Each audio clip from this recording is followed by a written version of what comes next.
Hello and welcome to the video version of the award-winning Happier at Work podcast. I'm your host, Aoife O'Brien, and I have a hot topic for you today. We're talking all about pay and pay transparency. So whether you are an individual contributor looking to understand more about the process around pay and how your pay is decided, whether you're a manager and you want to support your team with educating them on how the process works, or you could be HR and you're thinking about your processes and the structures that you have in place and you want to become a more transparent and fair payer.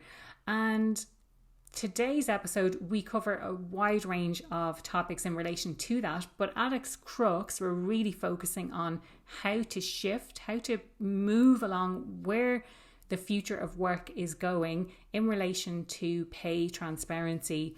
There are so many positives associated with it. One of the big ones being the gender pay gap. So if you want to close the gender pay gap, that is a huge way to be able to do that. But we talk about some of the specific challenges associated with achieving pay transparency. We talk about some of the different levels of transparency. And we also talk about some of the steps that you need to take in order to achieve that. So as I mentioned, whether you are an individual contributor, you want to see a little bit behind the curtain of how pay actually works, whether you're a manager and you want to help your team, or whether you're HR and you're thinking about how do we move towards a more transparent pay structure. So I really know you're going to enjoy today's episode. Don't forget to give the like and don't forget to give the channel a follow as well.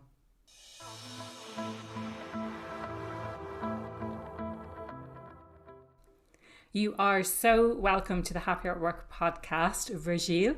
I hope I got my French pronunciation okay with that. Do you want to let people know a little bit about you, who you are, how you got to doing what you're doing today?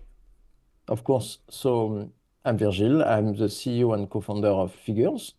So we're a compensation management platform, that I created by myself 3.5 years ago after a bit more than a decade in HR, right? So I started my career in HR, in compensation, in fact, moved on to generalist HR roles, a bit of recruiting as well in very large company, then smaller, mid-sized company, smaller company. And when I was VP of people operation at a small post-series A startup, then I decided to go and create, I guess, the compensation management product I would have loved to use when I was a HR professional, because I was frustrated of having to deal with spreadsheets all my life as an HR professional when it came to compensation. And I'm on a mission to change that for other HR professionals now. Brilliant. And I suppose for me, this is, for anyone who's not a HR professional, this is kind of like a peek behind the curtain of this is what really goes on in these, when you're having these conversations about how much you want to get paid. What HR are often dealing with is a spreadsheet of trying to keep track of what people's historical salary has been, what kind of bonus they're on, any benefits, all of that kind of stuff. Would I be right in saying that? Because I'm not from a HR background. No, but yeah, that's exactly the case. Yeah, so they're basically working off a spreadsheet. And talk to me about some of the, like, I'm just imagining some of the things that could go wrong with working off a spreadsheet to manage people's compensation. But talk to me about, like, what did you see as the big issues? So let me zoom in on one example, right? When I was HR director at Criteo, there was like 3,000 employees. I was HR director for tech, 800 employees. We were running annual compensation reviews with like spreadsheets, which meant we were sending off by email one spreadsheet per manager, which I think was around 700 total spreadsheet flying around the organization, password protected, where we were asking managers for their input on who we should increase, by how much, and so on. Yeah. Then collecting back all of the information, consolidating everything. So it was a huge waste of time, right?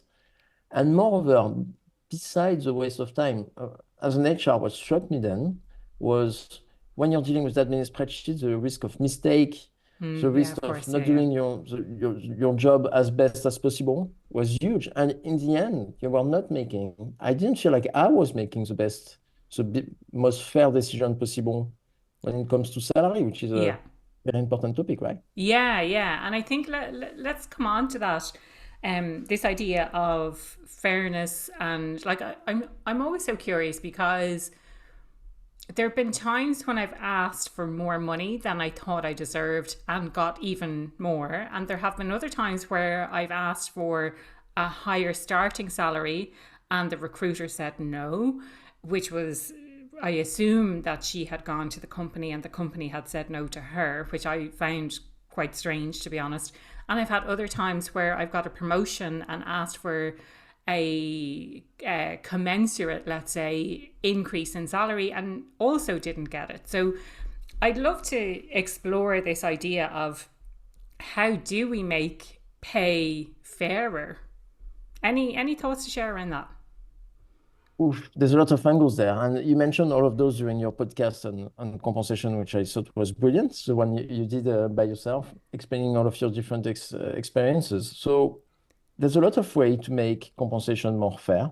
Yeah. One of the biggest way is simply to make it as objective as possible Okay. and to move away as much as possible from negotiation, right? Yeah. One of the biggest reasons why there's unfairness, sometimes there's like just a company's desire to keep salaries as low as possible and so on, and just like companies using that against employees, right, to save as much money as possible. Other time companies are trying to do the right thing, but end up not necessarily making the most fair decision possible. And often, one of the biggest culprits of all that is the room left for negotiation. So more negotiation there is, the more biases you're going to create, especially in the, like, one of the biggest creators of the gender pay gap, right? You talked about it. One of the biggest creators of the gender pay gap is the room left for negotiation, because men negotiate more than women and often gets more when they ask for than women. So anytime there's negotiation, there's going to be a bit of unfairness. I mean, there's lots of areas to explore, but this is one. Yeah. And can we have a think about that? And I can't remember if I brought this up on the podcast before, but when I was managing someone, and she basically used it as a negotiation tactic by saying, I'm going to leave unless I get this pay rise, which is the most incredible form of negotiation. And, you know, fair play to her for asking for that. And me in that situation, when we were out of the pay review cycle, let's say, and she was being managed from a few different angles as well. And from my own personal interests, if she left the team, then I'm picking up her workload, which I did not want to do. So yeah, negotiation and I suppose being held over a barrel. What can we do in those types of situations where it's like, well, do I have a choice here? Is there flexibility to have some sort of negotiation, and therefore it's always going to be biased in some way? Yeah, I mean, it's a perfect example of it depends where you're coming from, right? From an employee perspective, like I would recommend a friend to try to negotiate as much as possible, trying to bring up like factual elements on market data or whatever, on past performance, on market value to drive off negotiation for better pay. But in the end, I just said so. It's something I think that should not happen. And from a company standpoint and from an HR standpoint, I will not allow for out of process like compensation reviews. I had a firm policy on being, you ask for a comp review or you're saying you will leave, then you have to leave. In fact, funny enough, I remember one employee that was like that at the time, was leaving for Meta, or was Facebook at the time. He was like, they're offering me this. If you match the offer, I'll stay. If you don't, I'll go. I was like, then you'll go. Okay. And he was like, oh, they say HR is supposed to be human. You're just a robot playing with your process and your rules, and so that you're heartless, right? He literally said that. Yeah. And going to Facebook. But my point was, by not doing that, I'm actually trying to care for people, because I'm trying to make systemic, objective decision and not encouraging people to go out and negotiate, go out and get offers from other companies and get into a vicious circle of, well, once again, negotiation. Yeah. Can we take a little detour from this idea for a second? Just that you mentioned, okay, so this person was offered more money and they went off. I'm thinking about it from the perspective that people shouldn't be leaving your organization just for an increase in compensation if you've created an amazing culture and reminded people of how great of a culture, how great of a team they work in, the other types of benefits that they have. Like, really career decisions shouldn't just be about money. Any thoughts around that? So I think ultimately you're right, and you talked about it on your podcast. Usually, I'd like to say compensation shouldn't be the main motivating factor. It's often a demotivating factor. It's Yeah, often a of course. criteria you want to Yeah, yeah, clear, right? yeah, You want to clear and make sure that it's not a topic or an issue for people so that they can focus on their role, on their progression, on what they can learn, what they're doing, and so on, right? So yeah, you are right. However, I'll say this, having worked in that field for a while, and one of the reasons I named my company Figures is because of the play on word that Figures is both like figures and numbers, and both like in both French and English language, appealing yeah, to like a human trait. yeah, Behind those numbers, there are people, and not everyone has the same relationship with like money. yeah. Like it can be a highly emotional topic for various reasons. Yes, yeah, So you yeah, can have people that can be obsessed with their cash, with their compensation, because they view it as the only way they see their value. So if you're yeah. not constantly increasing them, it means you don't care about them, even though they might be super well paid. And so some people have a relationship with money. They might tweak that relationship that we just said. But as a whole, when you zoom out, I'd say that you need compensation not to be a factor in the day-to-day of your employees. You need to Yeah. create that environment. But for some people, it's a really highly emotional topic. Yeah. Okay. So if I'm hearing you, what you're saying is for some people who are maybe driven by success and they associate the value they bring to the organization with the amount that they're being compensated, for them it can be highly triggering, and therefore they want to be Exactly. seen as constantly getting paid the most. For other people who are not necessarily driven by money, this is a hygiene factor. You need to pay them Exactly. enough so that they're not worried about how much they're getting paid, and they can get on with their jobs and not think about money in the same way that the other people think about money. Yeah, and the way what you just said is like you need to pay them enough. Them you need to make them confident that they're being treated fairly. Like, the Yeah, perception of fairness is always the biggest thing out there, right? yeah, Because some people might be considering that this is not enough for them. But once you explain out how you work when it comes to compensation, what's fair for you, how you look at yeah, market data, how you look at role performance and so on, and you decide on yeah, a package that's supposed to be fair, and you do that for everyone else, yeah, not based on negotiation, yeah, trying to be objective and fair, people yeah. can be reassured, right? Yeah, no, I love that. And we started talking about this idea of fairness in the form that we have a process and everyone knows what that process is for the compensation review. So, again, if I share a personal example where someone joined the company on a certain amount of money, and then out of the however we did it in this company that I worked for, like to me, it actually did seem quite unfair. So they joined at a certain time of year.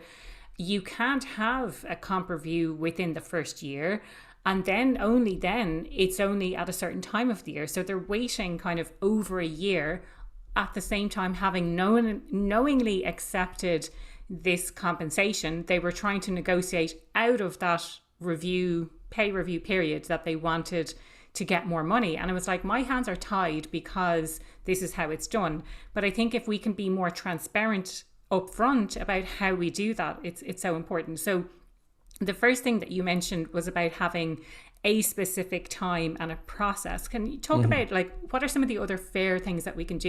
You touched on some of them, like looking at market data, making sure that like people know that we have this fair process. Yeah, so it's about having those fair and objective processes.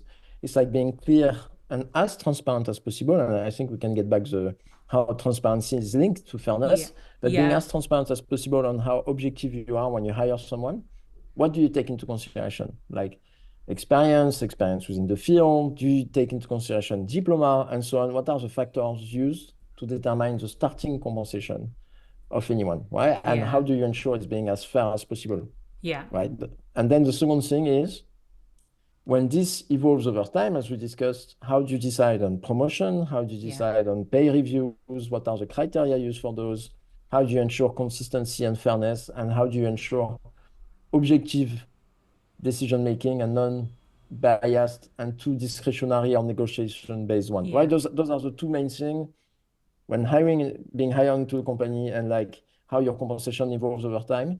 being as objective as possible on those processes and as transparent as possible will Yeah. reassure people that they're being treated fairly. Yeah, yeah. No, I think that's something that you raised there about like how do you make sure that you're compensating people fairly for the experience that they have and for the education. Now, again, we could take a slight detour on the main point of the conversation and say, so A, does experience equal to like number of years experience doesn't necessarily equate to people's performance. So someone might, I'm sure I've talked about this on the podcast before, that someone might have Yep.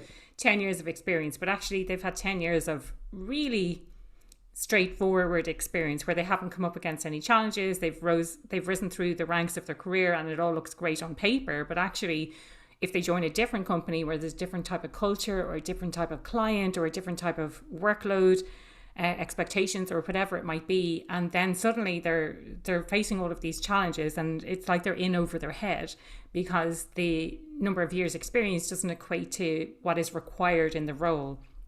Any kind of thoughts around that? Yeah, and I tend to agree with your positioning there. But I'd say it's company specific, right? Company Yeah, needs to decide what's fair to them and what's their compensation philosophy. I'd like to yeah, call what are their core principles they adhere to. Some company will say, we want to reward experiences or seniority in the company. I want to reward okay, someone there yeah, over yeah, 10 years. And this is what's fair to them. And if they're being transparent about it towards candidates and employees, they will attract people that are like-minded. Now, yeah, what I view as fair when it comes to seniority, and I think we're quite aligned, I tend to say prior to hiring, I'm using seniority as a proxy for future performance. So I'm going to give it yes, more as a yeah, someone with 10 years seniority than someone with 7. Not only because I have a higher market value, because I expect someone with 10 years seniority to be higher performing than someone with 7 years yeah, seniority. yeah, However, once they joined, those two persons, I'm going to judge performance. And I expect yeah, past seniority to be a driver of future performance because you've seen more things, you've seen more situations, and so on. But if you don't actually perform better than the person sitting next to you with 3, 5 years less of seniority, why should I compensate that?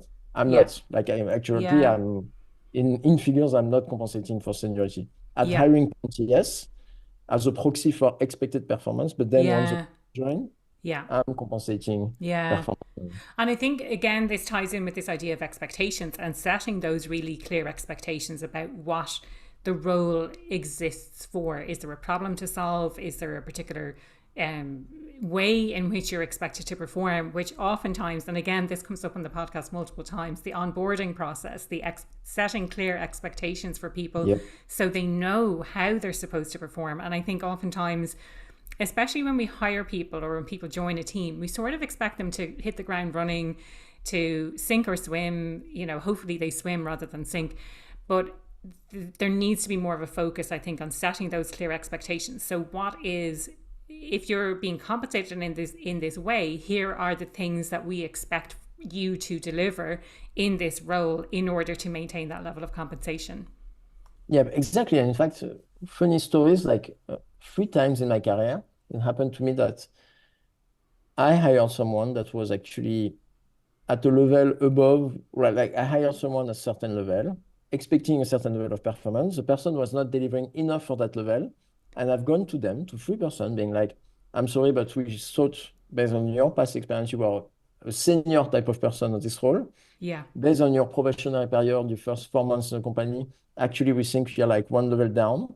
yeah, We think you're good enough for being one level down, but if you're going to stick with us, it's going to be on a lower salary and one title down. yeah, And actually, the few times I've done that, twice people accepted. I was like, yep, okay, I agree. And the other time, person was like, no way.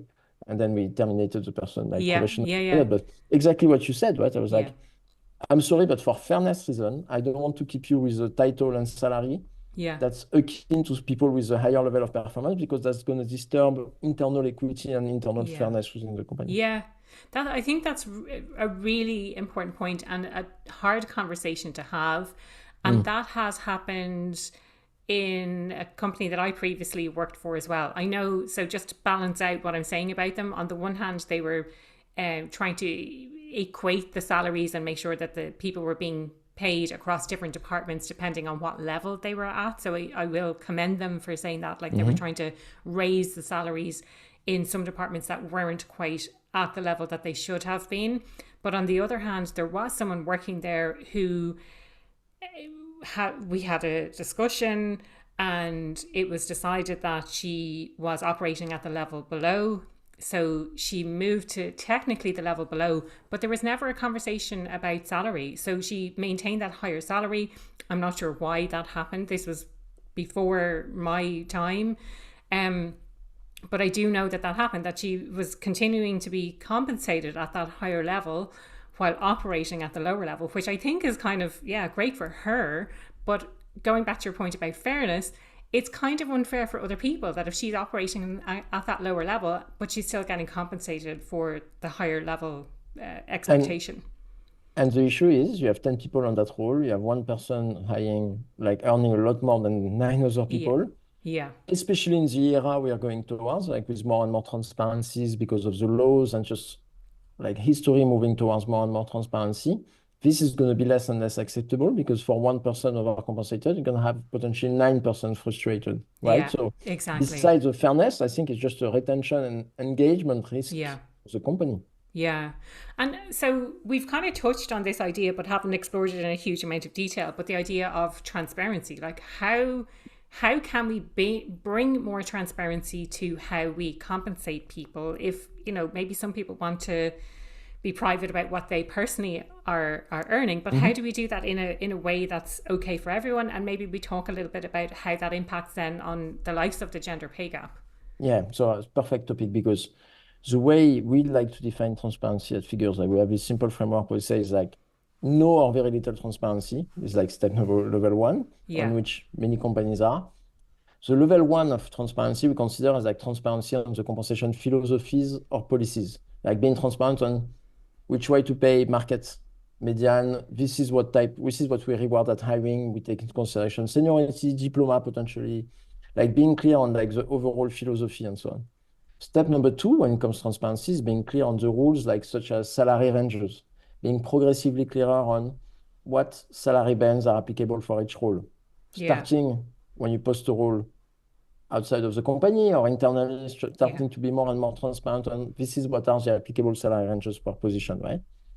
And the level 3, we say is like ultimate transparency, is transparency on what everyone earns, which is the one you mentioned, which is a very radical choice that many companies don't do. This is what we're doing at Figures. So we are radically transparent. Everyone knows what everyone is earning, but it's not necessarily something I recommend for most companies and most people because I think it's quite radical.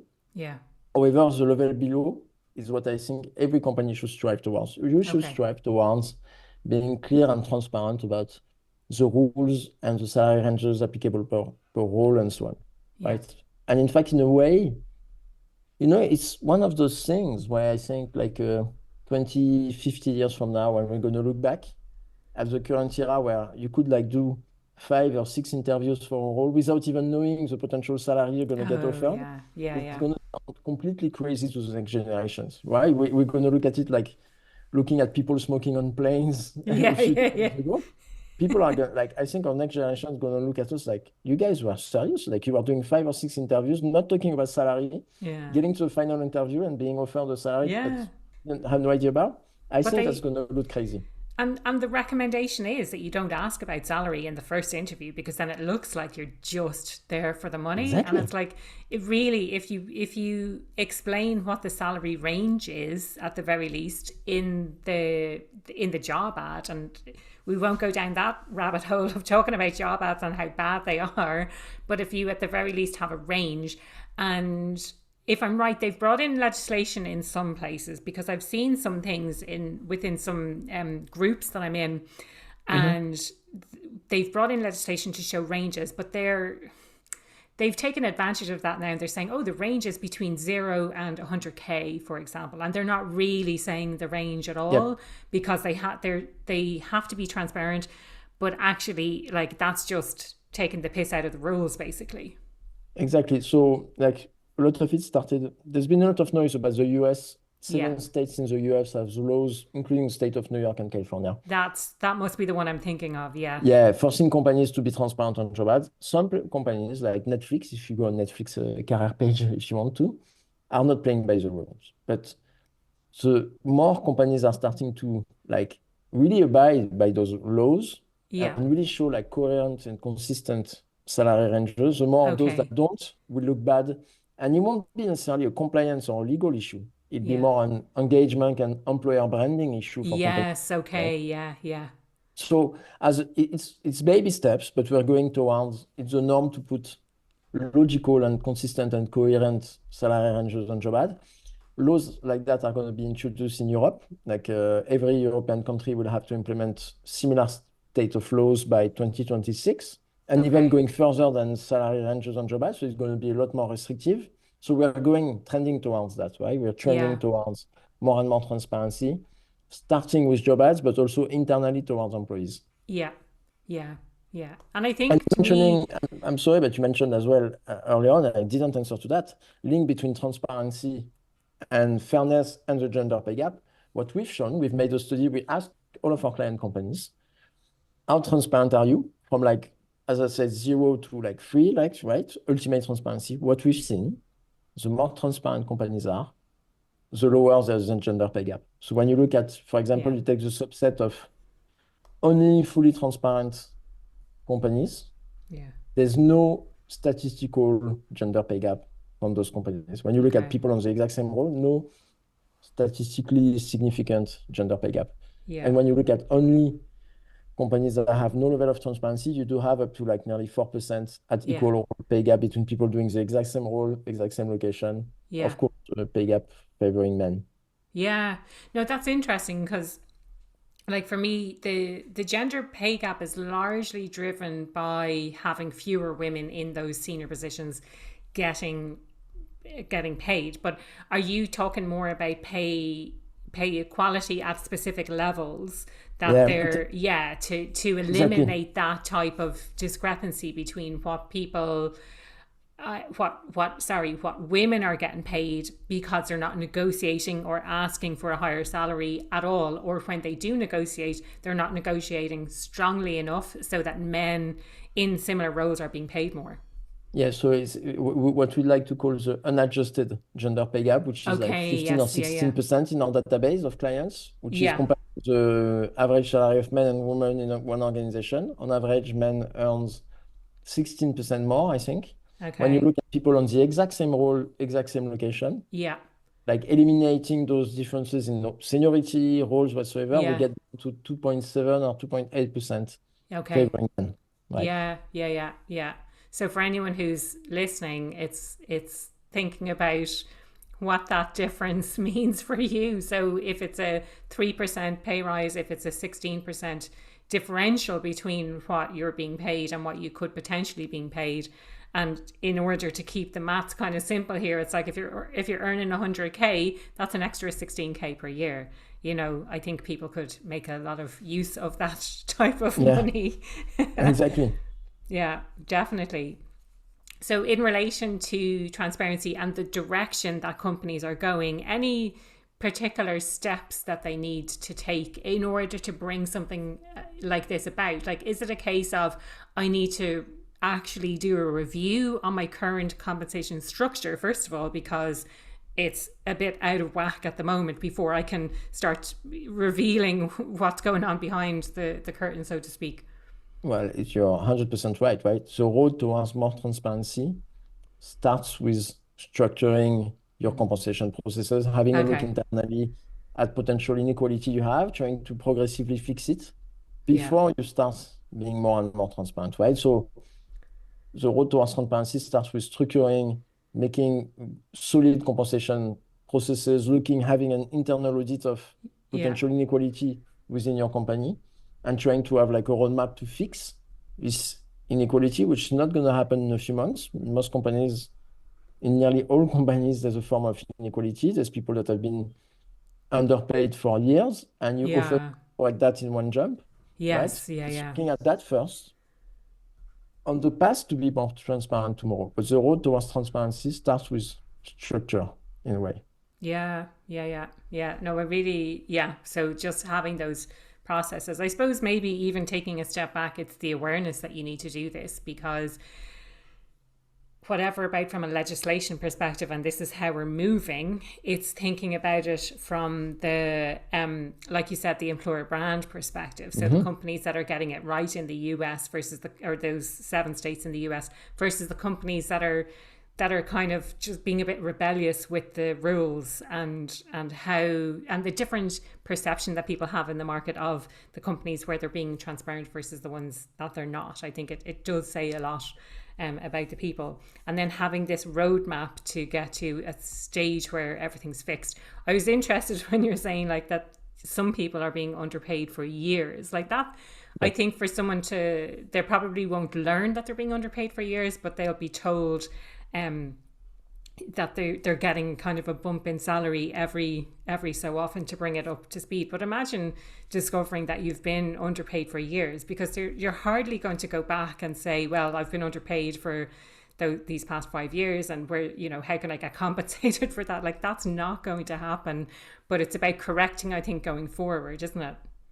Well, I'd say this is a path for most companies, but interestingly enough, in the legislation of some country, you could be telling someone that they've been underpaid for years and you're trying to correct that gap moving forward could open the door to litigation towards past historical differences. So in a way, it's super interesting. On Tuesday, I met with a very large French company who just did an audit and saw a number of people that have been historically underpaid for years. Like, they know how much they've been underpaid. They had a budget to cover part of all of those disparity for like the current salary, not in years of salaries, right? Yeah. But they decided not to go forward with the proposal now because they're exactly afraid of telling, hey, IFA, so we're going to increase you by 8% this year, unlike the standard like 3% or 12%, right? Whatever, because you've been historically underpaid, because they're afraid that it's going to open the door to wait. Or even if you're not saying I was historically underpaid, if you're giving it this bump, now I'm starting to think of the 10 years I spent with you, and now maybe I should contact a lawyer to see and to sue you for like potential discrimination based on pay. And if you cut, in that case, you get fined and you have to pay whatever differences has been judged to be a discrimination. So it's a super tricky topic. Yeah. Because even companies that are trying to do what we just said, auditing, structuring, trying to close down inequality, are afraid of the potential consequences of like opening that Pandora box in a way. Yeah. Can we come back to this idea then of the gender pay gap and how does transparency help with that? And I'm thinking, like, another note I made is about this idea of bonuses. And I think oftentimes that's where there could be a discrepancy where men and women are being paid different bonuses, basically. And it's maybe, I think in Ireland it gets picked up, but in other countries, maybe the gender pay gap, it won't get picked up. So new legislation is 100%. So you have good instinct because it's going to pick up on that, right? It's not going to be only about salary. It's going to be explicit on like every pay element is going to be every aspect of the compensation, including benefit in kind, and if you get you're going to have to compare how many men and women are receiving it, what is the average amount in each case, and what is like the quartile distribution. How many women are in the top 25% of people receiving a yearly bonus, for example, in terms of amounts, and like you're going to have to be a lot more transparent. So you won't. When those first set of laws started being announced, a lot of companies were like, you know what? People are going to close down the gender pay gap on salary, but a lot of it is going to be hidden in bonuses. No, that's not going to fly. Okay, good. That's going to be part of the scope of the like the law as well. Yeah. Okay, yeah. No, that's definitely good to hear. That's definitely good to hear. Anything else to share before we wrap things up today, just in relation to fairness in pay, in relation to transparency? So the interesting thing around, I think, transparency is that studies have shown that in the past, like for example, in Denmark, there's been a similar set of laws that passed years ago. What happened is super interesting. And it actually helped close the gender pay gap, right?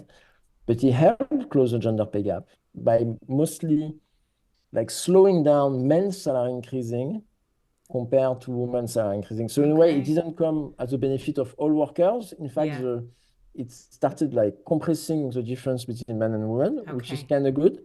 Yeah. But by lowering the amount of salary increases for men, and one other side effect that happens which I think is going to happen at a larger scale in all of Europe and so on, is there were less and less like exception made to top performers. And you talked about this on your podcast, right? Sometimes those top performers have a disproportionate impact in terms of performance. Yeah. But companies in a pay transparency era, in a more transparent setting, are more afraid of handing out way larger increases or bonuses to the top performers because they have to justify it to everyone else. And that's the big thing with the new era. You're going to have to justify more and more of your decisions. So what happened, and what I'm afraid is going to happen, is many companies are going to be like, you know what, if you're performing super well, but with those no new transparency, pay transparency, if I give you like 12% when everyone else is getting 4%, everyone's going to be mad. So I'm sorry, but you're going to get 6%. Yeah. And you're performing super well. You're a star performer, but we're not going to give you as much as we would like to because we're afraid of the impact on others. And therefore, what I think is going to happen is get less and less of those superstar type of increases, and more top talent are going to be hoping companies frustrated by their lack of progression within their company. Yes. Wow. I mean, that's a can of worms. And I did want to understand a little bit more about being compensated for what you bring to the table, for the skills that you have. So you're hired for a particular role, but maybe you have a unique ability that people weren't aware of, and you're bringing your all to this role that you have. And again, when I was doing my master's, we did talk about, like, oftentimes we look at the bell curve, and I think a lot of companies are operating on this bell curve. Again, correct me if I'm wrong. People are looking at, like, what are the top 10%, the bottom 10%, and maybe the middle, or 15, and the middle 70%, whatever way they do it, in terms of, especially when it comes to compensation, to increases, bonuses, that kind of thing. But actually, sometimes the bell curve it doesn't cut it. You have these extremely high performers who are massively outperforming everyone. And what happens? Are they highly motivated by money, and therefore they're going to look for somewhere else where they can get paid more, basically, and there's no cap on whatever they can earn? Is there an option where the team sees how well they're performing, and it's okay to be transparent, and it's something that other people can maybe aspire to be a little bit more like? Is it that they're not that highly motivated by money? They don't mind if they don't get paid that much. They want to see more the impact, or they want to progress more so they can move up to the next level, and then they're not limited by the band that they're in currently, but they can be promoted and perform at that next level. Like, I suppose there's so many different potential scenarios in this case. So let me open up. We could spend an entire podcast on this one, right? But to open up on what you said and open up one perspective, some companies are very fine. It's part of their philosophy to give out super high reward to superstar performers, right? And they put that as part of their culture, and it works well and people understand. However, it's always a risk when it comes to internal fairness, because there's another force that will come at odds with transparency. Is, I can't remember what was the exact numbers of the study, but it says basically most people think they're above average, which is statistically impossible. So it's super hard for some people to accept that someone is way outperforming them. For most people, it's hard. So it is still hard sometimes to, like, single out someone, being like, hey, everyone, this person is way better than everyone else. So sorry, you're going to get much less. Your average is superstar. It's a tough message to convey, especially when most people think they're not average. Right? They think they're special in some way. Exactly. And so one last thing that I think will be happening is, and we see happening, is the rise of, like, freelancing and self-employment. I think more and more of people are going to be like, you know what? Being an employee puts me into a kind of framework that's super rigid and hard to move on from. And I'm seeing more and more of those people are becoming self-employed very early in their career and are making as freelancers way more than they were making or could be making as employees, and they move out of the rigidity of the salary review systems and so on. That's really interesting, actually. So many other topics I think that we could talk about on another full podcast episode. Something else that occurred to me just as you were reviewing that is the idea of team performance, and it becomes less about the individual and it becomes more about how can we perform as a team, and someone who's a team player rather than a star performer on their own, and how we are contributing to the success of the team, and we need every single person on that team, and we need each other to bring the best out in each other, and we're compensated then as a team in terms of bonuses, pay reviews, and within the bands, within the scales. Any thoughts on that? Yeah, I think it's often super hard to implement. A lot of people, in fact, generationally, when you look at the new generations, they tend to be more motivated on average by like collective rewards than individual rewards. So like the Yeah, individual pay per performance is less popular for the newer generation than it was for the like 20 or 30 years ago. So there's stuff to explore. yeah, Time on a team per team basis, it's hard. However, a lot of companies are looking or should be looking towards like company-wide like profit sharing schemes and stuff like that. yeah, That is like we all win together in a way if we achieve this and this, right? So collective yeah, reward. Personally, I'm a huge fan of that. I also think there's a big benefit other than like rewarding an entire group of people instead of singling one person is like it can balance out differences in pay by people due to their market value. So for example, I have in my organization people that have like 5 years of experience. One is a software engineer and earns like 65K. The other is a customer support agent and earns 35. yeah, This is fair because in a way, because it's a reflection of their market yeah, value and the value of their skills. However, to compensate for those differences that are high differences in pay, we have like a collective reward scheme that reward everyone to the same amount, regardless of individual salary, if we achieve our collective like objective. And in a way, yeah, it's a way to balance out individualization of pay with a collective reward. And I think it makes sense. It resonates with most of our people. yeah. No, I think that that kind of twofold approach, I think, makes a lot of sense. And I was thinking about that. I'm like, if someone has a unique skill set, they need to be fairly compensated for that. And if they have a skill set that not a lot of people have, or that's in high demand, which I understand in, software development and things like that would be, they get compensated fairly, because otherwise, if you're getting paid 35K and you can get 65K somewhere else, you better be sure that you're going to go, whether you like the culture or not, it's like you're going somewhere else to get paid 30K more.